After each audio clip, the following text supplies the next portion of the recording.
Assalamualaikum. I'm Narina Skir, lecture biology, HED Punjab. Today I'm going to discuss about introduction to ecology. Basically, ecology is the study of environment, but environment की study से relevant जो different terms हैं, इसके अलावा इसके different topics हैं जिनसे बहुत से MCQs आते हैं competitive exams में, especially for 17 and 18 scales के जो job में आते हैं. बेसिकली हमारा जो मेन फोकस है वो हायर और एडवांस लेवल की इकोलॉजी के ऊपर है. So this is basically introduction to ecology. तो इकोलॉजी से रेलिवेंट जो मोस्ट कॉमन उसकी टाइप्स और उसकी ब्रांचेस एमसीक्यूज आते हैं उनकी डेफिनेशन से relevant these are some few one. First one is autecology. Autecology it is basically a study of individual organism और पॉपुलेशन ऑफ ऑर्गेनिजम्स. मीन्स इसकी डेफिनेशन जब भी हम कोई भी करते हैं उसको वर्ड बाय वर्ड याद नहीं करना होता है, क्योंकि नॉर्मली जो कम्पिटिटिव एग्जाम्स में ये टॉपिक्स आते हैं, ये इनकी डेफिनेशन आती है, ये हमेशा स्टेटमेंट न्यू होती है. लेकिन जस्ट इनके जो की वर्ड्स हैं उनको हाईलाइट करके अपने माइंड में जो है वो मार्क लाजमी करना है. जैसा like autecology it is basically study of population. जो पॉपुलेशन लेवल पे है, अगर वर्ड पॉपुलेशन है then it is autecology. While इसी से ही जो करस्पॉन्डिंग टर्म है that is सिनिकोलॉजी.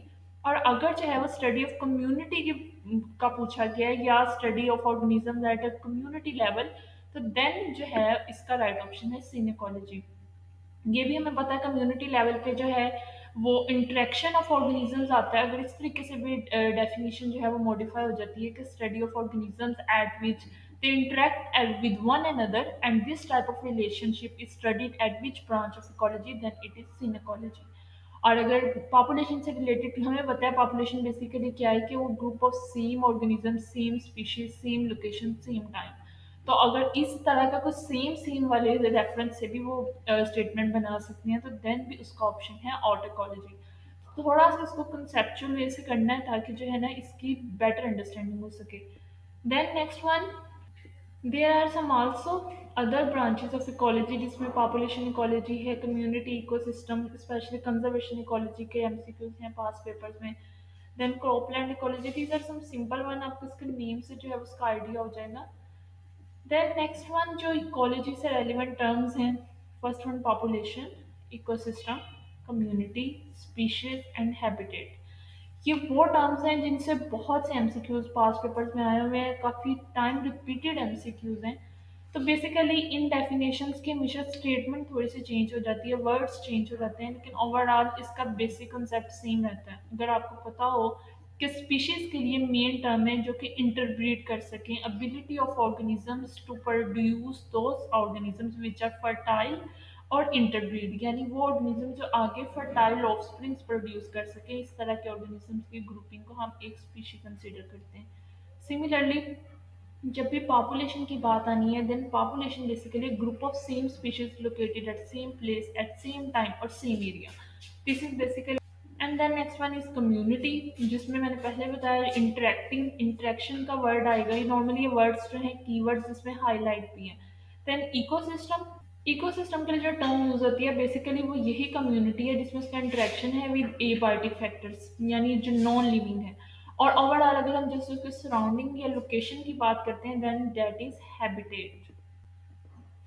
So here are basically relevant and most prominent components of ecosystem. First one है biotic and abiotic. Biotic means सारे के सारे living organisms. Abiotic जितने non living things आ जाती हैं, light, temperature, air, सब के सब जो है ecosystem का part है. फिर इकोसिस्टम से रिलेटेड ये एमसीक्यूज बहुत टाइम आया हुआ है कि इकोसिस्टम की टर्म किसने फर्स्ट टाइम जो है वो इंट्रोड्यूस की थी और किस ईयर में की थी.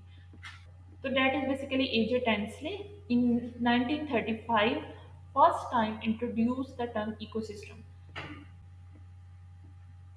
And then types of ecosystem: aquatic ecosystem that are relevant to water, and then terrestrial ecosystem that is relevant to land, and then artificial ecosystem. This is also a type of ecosystem जिसमें artificially man made जो है पूरा का पूरा ecosystem create किया जाता है. Just like Changa मांगा फॉरेस्ट जो है ये आर्टिफिशियल जो है वो पूरा का पूरा फॉरेस्ट बनाया गया है.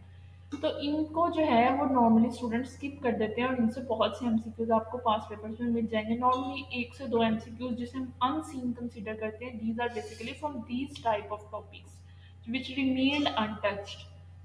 जब हमने इक्वेटिक करना है तो इक्वेटिक के अंदर इसमें हमने वेटलैंड्स करने हैं, इसके अलावा स्टोरेज हैं, लेक्स हैं, ओशन वाटर, इसके अलावा लोटिक वाटर, लेंटिक वाटर, ये जो स्टैंडिंग है जिसमें रिवर्स वगैरह है, और ये सारा का सारा जितना इक्वेटिक किसी भी फॉर्म में इकोसिस्टम है वो सब इसके अंदर स्टडी करनी है। फिर इंडस्ट्रियल इंडस्ट्रियल में भी डिफरेंट, जिसमें हम पूरे पूरे बायोम्स पढ़ते हैं, डेजर्ट्स हैं, ग्रासलैंड है, इसके अलावा रेन फॉरेस्ट हैं।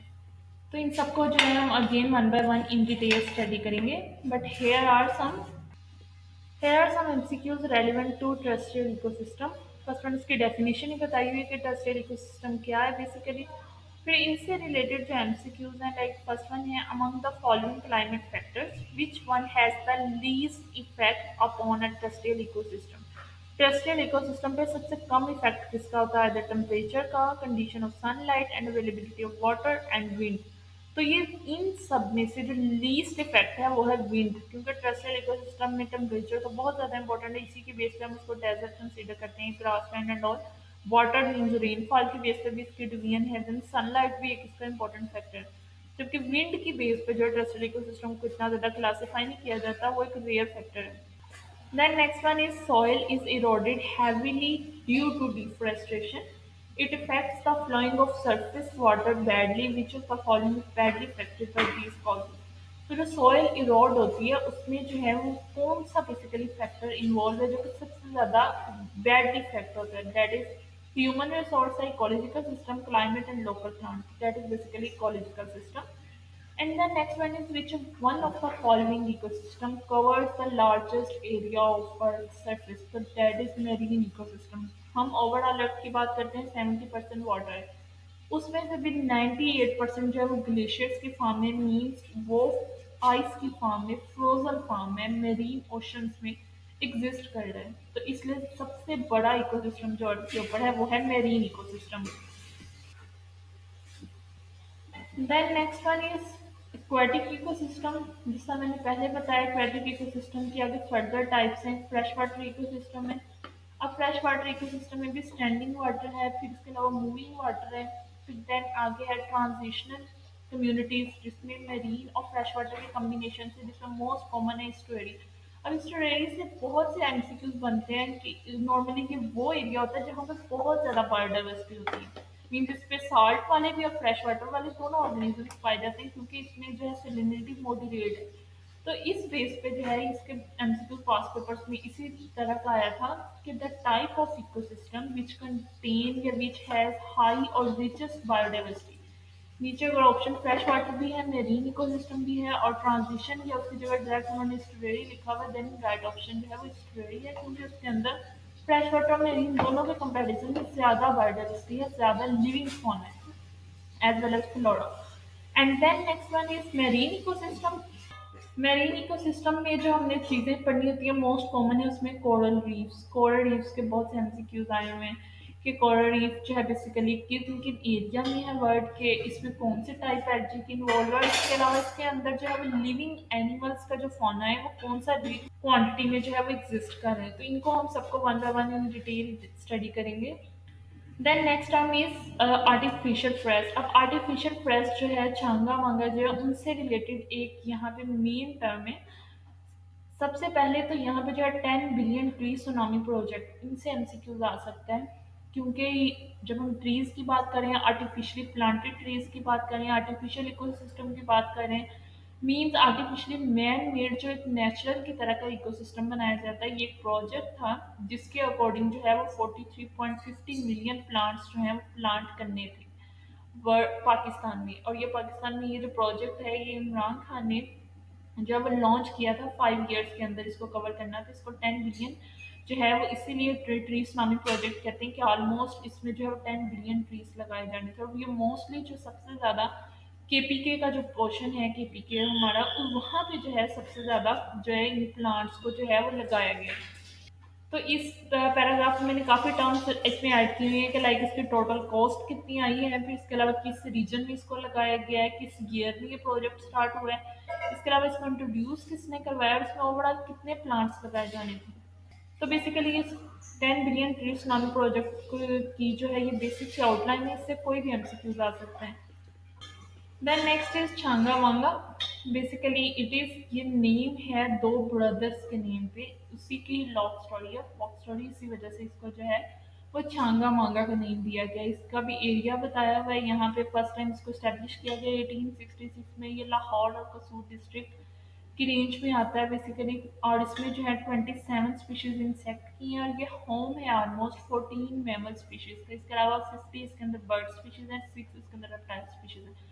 These are some basic outline of Changamanga Fest, which is the most common and prominent example of artificial ecosystem. इसी से ही रेलिवेंट जो एमसीक्यूज है वो है, the Pakistan environmental protection act was enacted to provide a legal framework for the protection and conservation of what natural resource. तो कौन सा natural resource जो है इस एक्ट के थ्रू जो है उसको प्रोटेक्ट करना था, इधर मिनरल्स हैं, फॉरेस्ट है, रिवर्स एंड ऑल। तो दिस इज बेसिकली ऑल। यहाँ पे आपको बहुत से एमसीक्यूज मिल जाएंगे एक्ट से रिलेटेड, इन्वायरमेंटल एक्ट से रिलेटेड जो है वो काफ़ी एमसीक्यूज जो हैं वो आपको मिल जाएंगे। Similarly some other MCQs, which international day is observed on 22 March. तो 22 मार्च को जो है वर्ल्ड वाटर डे सेलिब्रेट किया जाता है। Then international day for biological diversity, that is 22 May. Similarly ये चिलिका लेक पाकिस्तान में जो नॉन है, इसको किस स्पेसिफिक माइग्रेटरी बर्ड से जो है वो इंट्रोड्यूस करवाया जाता है कि उस माइग्रेटरी बर्ड को जो सबसे ज़्यादा इसके अंदर प्रोटेक्ट किया जाता है, रेड इज फ्लेमिंगो। तो इस तरीके से एमसीक्यूज भी आ जाते हैं, उनकी प्रोटेक्टेड साइट से रिलेटेड, कब बनी, किसने इंट्रोड्यूस करवाई, उसका एरिया क्या था, किस ऑर्गेनिज्म के लिए स्पेसिफिक है। Then these are also some types of ecosystem, natural as well as artificial। Natural में aquatic and terrestrial की different forms बताई गई हैं, लोटिक और लेंटिक। जो मैंने दो टर्म्स बताई हैं, लोटिक जिसमें river, stream, spring, moving water, और लेंटिक जिसमें स्टैंडिंग वाटर है, जैसा पॉन्ड है, स्वैम्प्स हैं। अब इनसे रिलेटेड जो एमसीक्यूज हैं, like जो Pakistan wetland program is focused on sustainable management of wetland to address what challenges। तो बेसिकली ये प्रोग्राम है पाकिस्तान का जो कि बायोडाइवर्सिटी की कंजर्वेशन से रिलेटेड है। Similarly which mountain range in Pakistan is known for its rich biodiversity. तो वो है कराकोरम रेंज, पाकिस्तान में सबसे ज़्यादा कराकोरम रेंज है जो कि रिच बायोडाइवर्सिटी के लिए फेमस है। देन है Saiful Malook national park, is located in which region of Pakistan. तो वो केपीके में है। देन इंडस प्लांट डॉल्फिन जो है बेसिकली वो आईयूसीएन की जो रेड लिस्ट है उसके अकॉर्डिंग क्या है, that is endangered. This is basically introductory lecture of ecology. Next lectures में जो है हम ये इकोलॉजी के डिफरेंट टॉपिक्स को जो है वो वन बाय वन डिटेल में स्टडी करेंगे। ये उन्हीं से ही रिलेटेड कुछ एमसीक्यूज हैं। Like this is a cultural heritage of Pakistan. Pakistan का जो कल्चरल हेरिटेज है उससे भी एमसीक्यूज के लास्ट टाइम का जो 2022 में जो अटेम्प्ट दिया है लेक्चर जोलॉजी की एज वेल एज बायोलॉजी की, उसमें जो है कल्चरल हेरिटेज से भी एमसीक्यूज थे। अब उसके अंदर जो मोस्ट कॉमन वन है वो है the what is the main objective of Pakistan green sector scheme. This is ecology से रिलेटेड बहुत सी स्कीम्स हैं, एक्ट हैं, इसके अलावा प्रोटेक्टिंग साइट्स हैं, तो उनसे भी एमसीक्यूज आते हैं। तो इसका बेसिकली ऑब्जेक्टिव या पर्पस क्या है, वो था रिड्यूसिंग ग्रीन हाउस गैसेस। अगर आपको इस तरह के प्रोजेक्ट्स का पता ही नहीं है तो देन आप उसका राइट ऑप्शन मार्क नहीं कर सकते, क्योंकि मोस्टली जो एमसीक्यूज होते हैं वो रिलेटेबल होते हैं, कंफ्यूजिंग होते हैं। The next one is the Clean Green Pakistan campaign aims to address which environmental challenge। तो Clean Green Pakistan का जो मेन चैलेंज है that is solid waste management करना। फिर देन यहाँ पे जो 6 हेरिटेज साइट्स बताई गई हैं उसमें से 26 जो हैं वो टेंटेटिव लिस्ट पे हैं। फर्स्ट 3 जो है वो 1980 में इंट्रोड्यूस करवाई गई हैं। तो नॉर्मली जिस तरह रामसर साइट्स हैं, इसके अलावा जो है पाकिस्तान में एज वेल एज जो वर्ल्ड के अंदर डिफरेंट हेरिटेज साइट्स हैं उनसे भी एमसीक्यूज आ जाते हैं। Here is what is the largest mangrove forest in Pakistan. Pakistan में जो लार्जेस्ट मैंग्रोव फॉरेस्ट कौन सा है, और वो है basically Indus delta. Then which endangered species of marine turtle visit the Pakistan coast of nesting, वो है ऑलिव ऑड्री। फिर देन है which river serves as a life line of Pakistan. Pakistan की जो लाइफ लाइन है वो कौन सा रिवर है, दैट इज इंडस रिवर, जो most common and most prominent river है पाकिस्तान का। देन गुजरात नेशनल पार्क जो है वो लोकेटेड है नॉर्थन एरियाज में। अब नॉर्मली केपीके और गिलगित वाली साइड्स होती है तो इसके भी एमसीक्यूज आ जाते हैं कि इसकी एग्जैक्ट लोकेशन क्या है और वो किस ऑर्गेनिज्म के लिए स्पेसिफिक है, that is basically snow leopard. Then है टाइप्स ऑफ इकोसिस्ट वेटलैंड। अब ये वेटलैंड के भी एमसीक्यूज आए हुए हैं पास पेपर में कि नॉर्मली इनका डिफरेंस क्या है।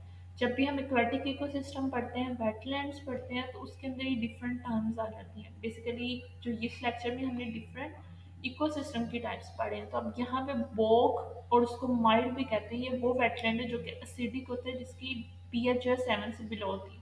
देन इसी के ही ऑपोजिट है फेन। फेन वो टर्म है जो कि अल्कलाइन वेटलैंड के लिए इसकी पीएच अबव 7 होती है। देन स्वैम्प एंड मार्श, इनके भी एमसीक्यूज बहुत बार आए हुए हैं और ये टर्म्स एक दूसरे से रिलेटेबल हैं। बेसिकली स्वैम्प वो वेटलैंड है जिसके अंदर जो डोमिनेंट वेजिटेशन है वो ट्रीज हैं, वुडी प्लांट्स हैं, लार्ज साइज प्लांट्स हैं। वाइल इसके कोरस्पॉन्डिंग जो मार्श है वो टाइप है वेटलैंड की जिसमें जो डोमिनेंट वेजिटेशन है वो नॉर्मली स्मॉल साइज की होती है, जिस तरह ग्रास है या फिर श्रब्स हैं, हर्ब्स हैं। तो ये स्मॉल प्लांट्स मार्श में आते हैं, स्वैम में लार्ज वुडी प्लांट्स आते हैं। यहाँ पे पिक्टोरल फार्म भी दिखाई गई है, उसकी डायग्राम भी यहाँ पे प्रेजेंट है। So then you can easily take idea. Then next one is which wetland in Pakistan is designed as Ramsar site. Pakistan में जो किंचन लेक है इसको रामसर साइट कंसीडर किया गया। ये सारे के सारे साइट्स इंडेंजर्ड स्पीशीज, इसको हम इंशाल्लाह डिटेल में भी स्टडी करेंगे। Then next one is the Indus ecoregion is one of the most ecologically significant region in Pakistan.